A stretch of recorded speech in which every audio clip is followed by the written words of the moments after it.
Livro de Eclesiastes, capítulo de número 1. A vaidade de todas as coisas terrestres.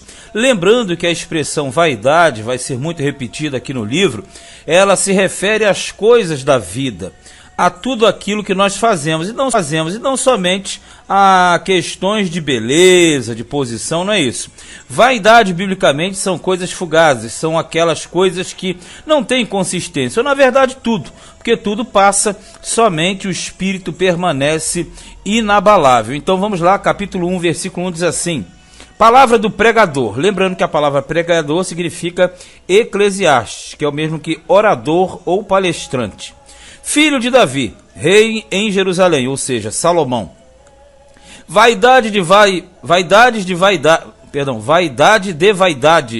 diz o pregador. Vaidade de vaidades é tudo vaidade, ou seja, quando fala da vaidade, a pessoa sem saber, pensa que ele está falando de enfeites, de adornos, de roupas. Não, ele está falando que tudo na nossa vida é vaidade, ou seja, passa, acaba, e nós não podemos nos prender a tais coisas. Veja no 3, que vantagem tem o homem de todo o seu trabalho que ele faz debaixo do sol? Sempre que você ler debaixo do sol equivale ao mesmo que na terra. Uma geração vai e outra geração vem, mas a Terra para sempre permanece, ou seja, o planeta Terra fica, o mundo fica, e as gerações morrem e nascem outras gerações.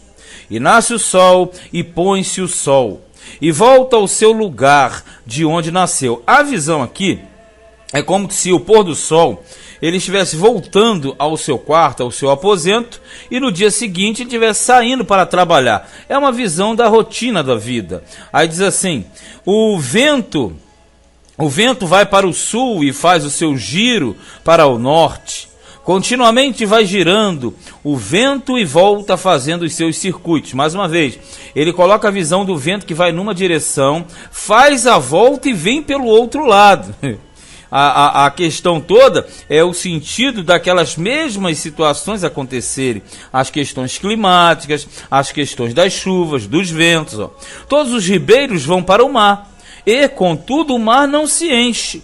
Para o lugar para onde os ribeiros vão, para aí tornam eles aí. Ou seja, é o sistema de rotina. E verdade é, você olha uma cachoeira, a água vai descer, mas ela vai para onde?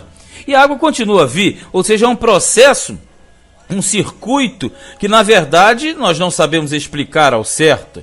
Todas essas coisas se cansam, tanto que todas essas coisas se cansam tanto que ninguém o pode declarar. Os olhos não se fartam de ver, nem os ouvidos de ouvir, e verdade é, porque ambos foram feitos para executarem tais tarefas. Mas ele está falando no sentido simplório. Veja que é um livro filosófico em que Salomão está abordando tudo aquilo que nós fazemos. O teu olho vai ver sempre, o teu ouvido vai estar sempre ouvindo, mas ele nasceu para isso, ele foi criado, melhor dizendo, para isso. O que foi, isso é o que há de ser. E o que se fez, isso se tornará a fazer. De modo que nada há novo debaixo do sol. Ele está dizendo da rotina. Tudo que nós fazemos hoje, tornaremos a fazer amanhã. E daqui a 10 dias, 15 dias, 20 anos, etc. Há alguma coisa de que se possa dizer, vê, isto é novo? Já foi nos séculos passados, que foram antes de nós. Claro que ele está falando aqui da questão corriqueira, ele não está falando de tecnologia. Claro que se nós colocarmos tecnologias, nós veremos muitas coisas hoje que nós não verificávamos no passado, na nossa infância. Não é isso que ele está falando. Ele está falando de coisas cotidianas da vida. Já não há lembrança das coisas que precederam e das coisas que hão de ser também delas. Não haverá lembrança nos que hão de vir depois, ou seja, quem viveu uma época, ele viveu aquela época. Os que vêm depois, eles não vão sentir falta, porque a lembrança ficou no passado, ficou esquecida. As coisas que hão de ser também delas, não haverá lembrança, porque na verdade, ninguém vai saber daquilo. Então ele fala a respeito de uma vida, de momento, de uma ocasião. Olha no 12, eu, o pregador, fui rei sobre Israel em Jerusalém, e apliquei o meu coração a esquadrinhar, quer dizer, a analisar e a informar-me com sabedoria de tudo quanto sucede debaixo do céu. Essa enfadonha ocupação deu Deus aos homens, aos filhos dos homens, para nela os exercitar. Atentei para todas as obras que se fazem debaixo do sol, e eis que tudo era vaidade e aflição de espírito. Veja que ele coloca no versículo 13, que ele aplicou o coração a entender, a informar a respeito de tudo isso. E ele chegou à conclusão que a vida ela é enfadonha, a ocupação que existe na terra que o próprio Deus deu. Mas por que ele deu essa rotina? Para que o homem venha a exercitar a sua vida, exercitar a sua fé, podemos dizer assim também. Os seus ideais também serão exercitados. E ele diz que, olhando debaixo do sol na terra, ele viu que tudo isso é aflição de espírito, é vaidade e aflição de espírito. Ou seja, são coisas fugazes, passageiras, rotineiras. E a aflição de espírito, outra tradução diz correr atrás do vento. É uma aflição de espírito que não leva a absolutamente nada. É um incentivo a viver com os olhos fixos na atualidade. Aquilo que é torto não se pode endireitar. Aquilo que falta não se pode ser calculado. Nós não estamos trabalhando aqui com o impossível, tá? Para Deus ele desentorta o que é torto, não é isso. Está falando de uma visão holística. O que é torto fica torto, não pode ser endireitado. Uma árvore torta. E o que está faltando não se calcula, ou seja, não se chega ao número 10 se não tiver o 7, o 6 e o 5. É por aí que ele fala. Ele diz que tudo tem um complemento aqui na terra. Aí ele diz assim: falei com o meu coração, quer dizer, com o espírito, dizendo: eis que eu me engrandeci e sobrepujei em sabedoria a todos os que houve antes de mim em Jerusalém. Na verdade, o meu coração contemplou abundantemente a sabedoria e a ciência. O grande contraste qual é? Salomão foi o homem de maior sabedoria que já passou pela face da terra. Tinha sabedoria, entendimento, conhecimento e inteligência.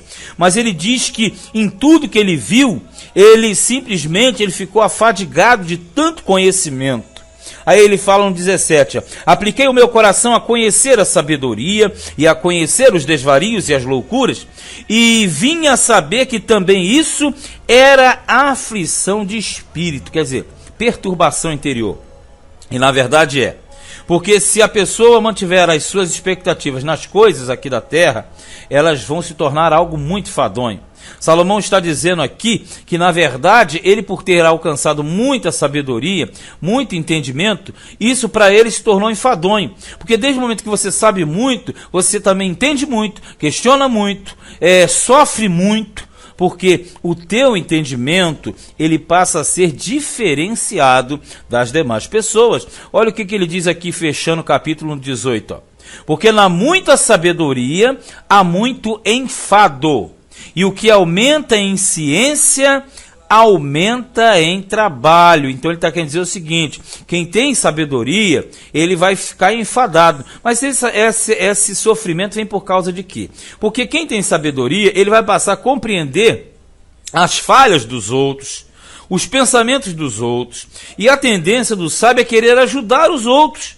Mas por ver que isso não faz efeito, ele vai ficar simplesmente enfadado. E aqui fala: o que aumenta em ciência, aumenta em trabalho. Porque se você tiver muitos conhecimentos, esses muitos conhecimentos vão fazer você militar em várias áreas. E essa é a verdade. Muitas capacitações vão te dar muitas ocupações também. Então ele diz que na muita sabedoria há enfado. E aumentando em ciência, quer dizer, conhecimento, aumenta também em trabalho. Então esse capítulo 1 é uma boa introdução nos demais capítulos. Mas saiba de uma coisa: toda visão do livro é filosófica. É uma avaliação holística da vida e das coisas que nós passamos e enfrentamos aqui no planeta Terra. Esse foi Eclesiastes, capítulo de número 1.